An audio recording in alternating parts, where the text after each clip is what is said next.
For 2 decades, this has been the undisputed king of the skies, the Lockheed Martin F-22 Raptor. A fifth-generation air dominance fighter so advanced, so lethal, that its full capabilities remain shrouded in secrecy. It was designed with one purpose in mind: to be the ultimate lone wolf, an invisible hunter capable of clearing the skies of any and all opposition. But the nature of air warfare is changing. The era of the lone wolf is coming to an end. Recently, in the skies over the Nevada desert, a quiet but revolutionary experiment took place. For the first time, a pilot in the cockpit of an F-22 Raptor took direct command of a jet-powered semi-stealthy combat drone, directing it on a mock mission. This isn't just a test flight, it is the foundational proof of concept for the U.S. Air Force's Collaborative Combat Aircraft, or CCA program. But here is the critical question. Can a pilot flying the world's most advanced air superiority fighter actually manage a drone in the heat of combat without being overwhelmed?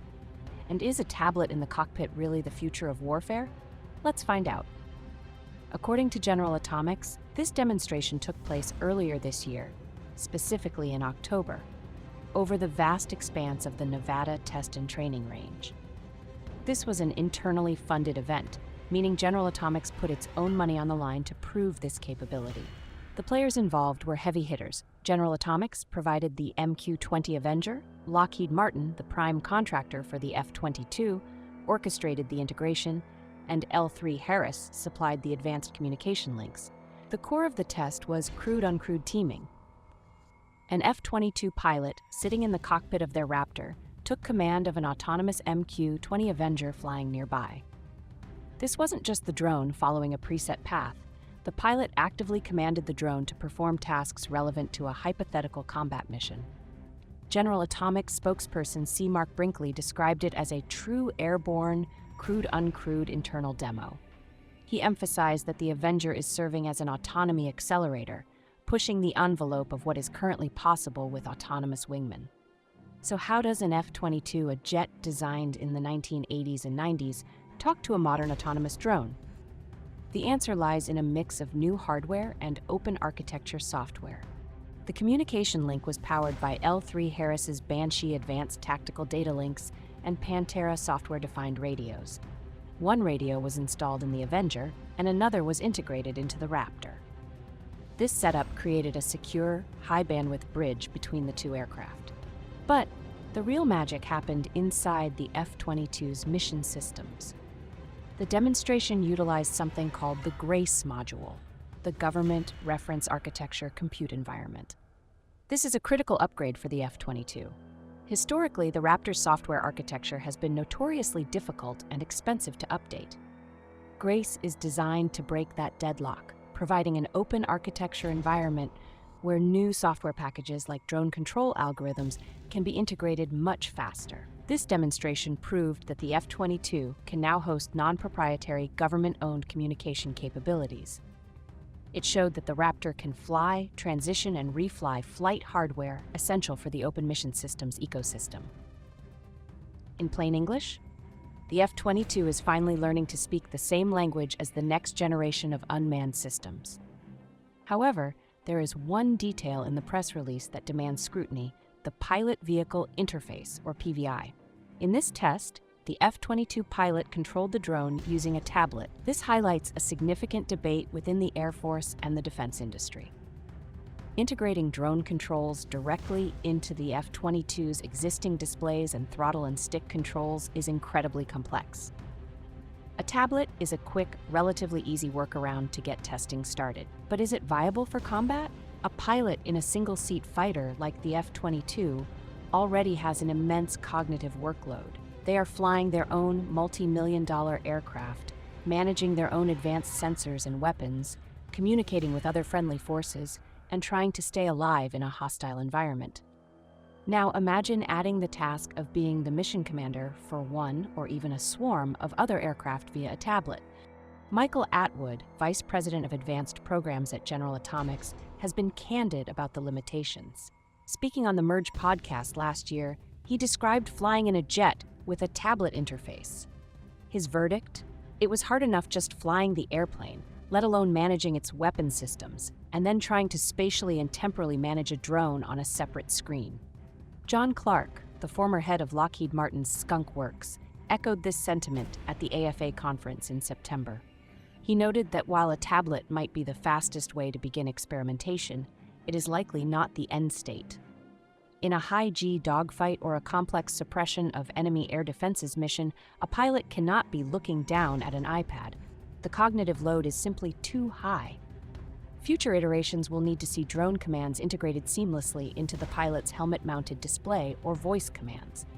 This demonstration proved it can be done, but it didn't prove it's combat-ready yet. Why is the Air Force using the F-22 for this? The Raptor is slated for retirement in the coming decade, to be replaced by the next-generation air dominance fighter. Why invest in making it a drone controller now? The answer is timing. The Air Force's CCA program is moving fast. The service aims to have the first increment of operational drones, at least 100 to 150 fielded by the end of this decade. The NGAD fighter won't be ready in significant numbers by then. The Air Force's fiscal year 2026 budget request explicitly revealed that the F-22 is expected to be the first airborne controller for these drones. A recent report to Congress confirmed that while the F-22 is the threshold platform, integration with the F-35, F-15EX, and even the F-16 is also being considered. By using the F-22 now, the Air Force can develop the tactics, techniques, and procedures for drone teaming before the new drones and the new fighters are fully online. They are building the brain of the system using the muscle they have today. This demonstration is also a major flex by General Atomics. They are currently locked in a fierce competition with defense tech startup Anduril to build the first batch of CCA drones. General Atomics is leveraging its Gambit family of modular designs, now designated the YFQ-42A. Anduril is offering its Fury drone, designated the YFQ-44A. Both companies have built prototypes that are already flying. General Atomics' argument is experience. As their spokesperson noted, they have been investing their own money into jet-powered drones for 17 years. The MQ-20 Avenger, while an older design, is a mature, reliable test bed. It has stealth features, an internal weapons bay, and crucially, mature autonomy software. By using the Avenger as a surrogate, General Atomics is signaling that they offer a low-risk, high-performance path to the CCA requirements. They are saying, essentially, we aren't just promising we can do this, we are doing it right now with the Air Force's premier fighter. This test is a microcosm of a massive shift in U.S. air power doctrine. The report to Congress made it clear. America's adversaries, primarily China, are countering U.S. air power with greater mass and sophisticated air defense networks. The U.S. simply cannot build enough F-35 or F-22 to match that mass dollar for dollar. The CCA program is the solution. These drones are risk-tolerant and affordable. They serve as force multipliers. One F-22 pilot can bring 4, 5, or 6 loyal wingmen into the fight. Some might carry extra missiles, others might act as sensor nodes or decoys. If a drone is shot down, it's a financial loss, not a catastrophic loss of a human pilot. This demonstration over Nevada proves that the hardware works. The radios connect, the software translates commands, and the drone obeys. The challenge now shifts from engineering to human factors and tactics. How do we design an interface that makes commanding a drone as intuitive as checking your fuel gauge? The MQ-20 flying alongside the F-22 is more than just a cool photo op. It is a concrete step toward the Air Force's vision of a hybrid fleet. While the tablet interface highlights the work still to be done in cockpit integration, the successful link via the Grace module is a significant technical victory. General Atomics and Lockheed Martin have laid the groundwork. Now, the race is on to turn this experiment into a deployable war-winning capability. Manned uncrewed teaming is no longer a concept on a PowerPoint slide. It is a tangible capability being tested in the real world. This single flight has laid the foundation for a revolution in air power, one that promises to solve the Air Force's crisis of mass and ensure that even as the legendary Raptor ages, it will remain the most lethal and feared air dominance system in the world. The lone wolf is learning to lead a pack, and the skies will never be the same. What do you think? Is the F-22 the right platform to lead the drone revolution? And do you trust a tablet to control a wingman in combat? Let us know in the comments below.